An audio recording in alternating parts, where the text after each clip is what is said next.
पुण्यासारख्या ठिकाणी कधी जमावबंदीचे आदेश लागू होतील असं वाटलं असेल का? ही जमावबंदी नेमका का केली गेली आहे हे समजून घेणं गरजेचं नाही का?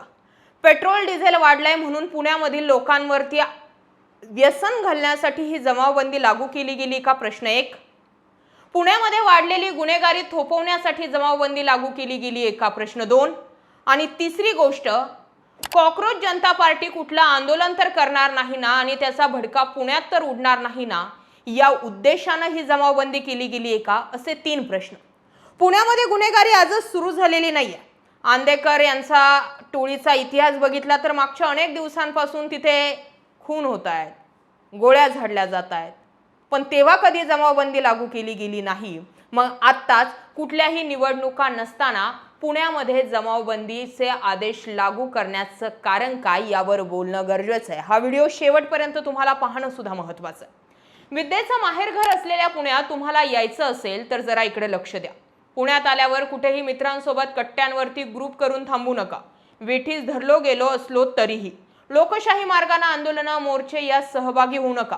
कोयता गँगच्या दहशतीत असलेल्या पुण्याच्या सो कॉल्ड शांततेला बाधा होईल असं काहीही करू नका. इव्हन गाणी देखील म्हणू नका, कारण गाण्यातूनही अनेकदा क्रांती घडून आली आहे हे आपण इतिहासात डोकावलं तर समजेल. सरकार विरोधात निदर्शनही करू नका, कारण तुम्ही पुण्यात आहात आणि सध्या पुण्यात प्रशासनानं जमावबंदी लागू केली आहे. 8 जून पर्यंत हे जमावबंदी आदेश लागू राहणार आहेत.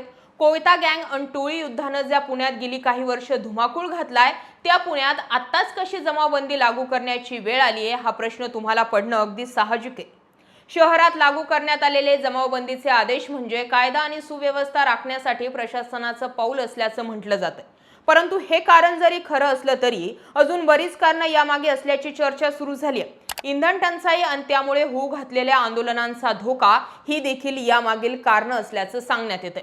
विद्येचं माहेरघर असलेल्या आणि पुरोगामी विचारांचा वारसा सांगणाऱ्या पुण्यात अचानक अशा प्रकारे बंधने टाकणं हा पुणेकरांच्या मूलभूत अधिकारांवर गदा आणणारा निर्णय ठरतोय.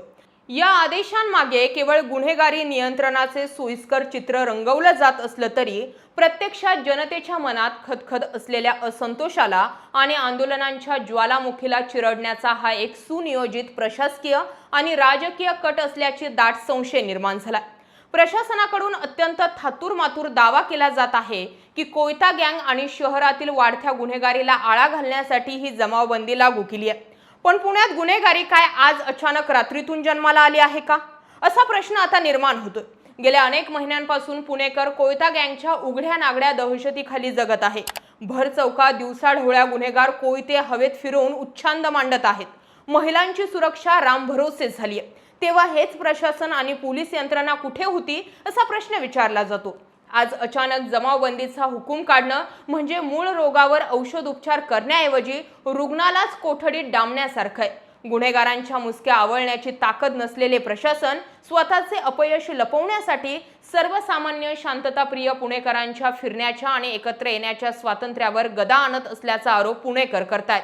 गुन्हेगारांना मोकळं रान आणि जनतेला घरात कोंडण्याचा हा उलटा न्याय अत्यंत संतापजनक ठरतोय. या जमावबंदीच्या टायमिंगवर नजर टाकली तर प्रशासनाचा खरा बुरखा टरॅक्टर फाटतोय. सूत्रांच्या आणि राजकीय विश्लेषकांच्या मते पुण्यामध्ये घाईघाईने घेतलेल्या निर्णयामागे गुन्हेगारी नियंत्रण हा केवळ एक मुखवटा असून त्यामागील खरी कारणे वेगळीच आहेत. सध्या निर्माण झालेल्या तीव्र इंधन टंचाईच्या पार्श्वभूमीवर शहरात वाहनांचा वापर कमी व्हावा आणि अशा मार्गाने इंधन वाचवलं जावं यासाठी तर ही जमावबंदी लादली गेली नाहीये ना, अशी शंका घ्यायला भरपूर वाव आहे. इंधनासंदर्भात आर्थिक दिवाळं निघाल्यामुळे जनतेला विश्वासात न घेता मागच्या दाराने अशा प्रकारे पुणेकरांची नाकेबंदी करणं ही कोणती हुकुमशाही आहे असा प्रश्न आता विचारला जातोय.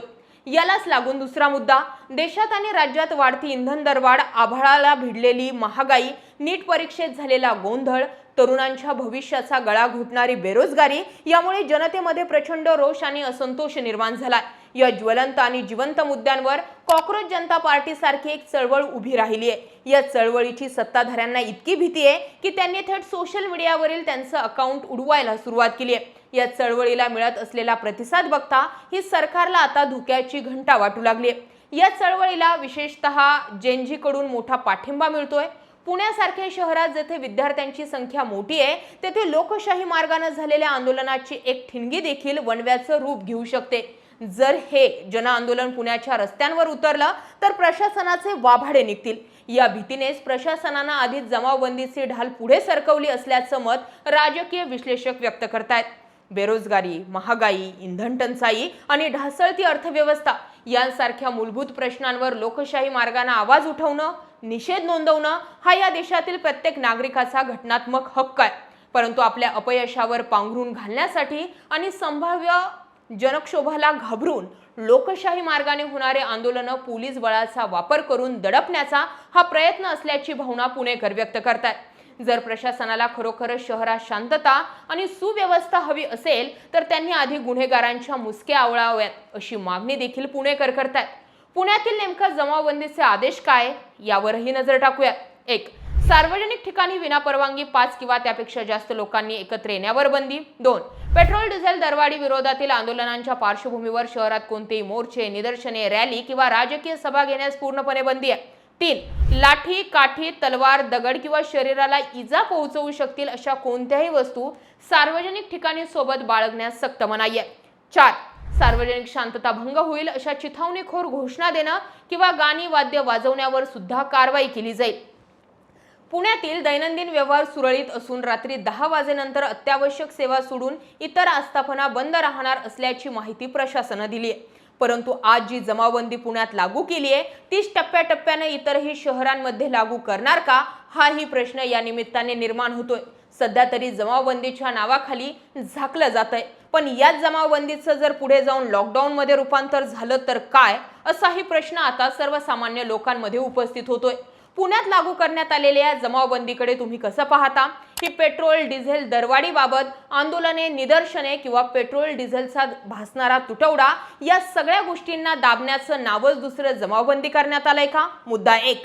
मुद्दा 2, कॉक्रोच जनता पार्टीची उभी राहिलेली चळवळ त्याची ठिणगी पुण्यासारख्या ठिकाणी पडू नये आणि सरकारचे आणि प्रशासनाचे वाभाडे बाहेर निघू नये म्हणून जमावबंदीचं नाव लागू करण्यात आलंय का? मुद्दा नंबर 2 आणि तिसरं, पुण्यातील वाढती गुन्हेगारी।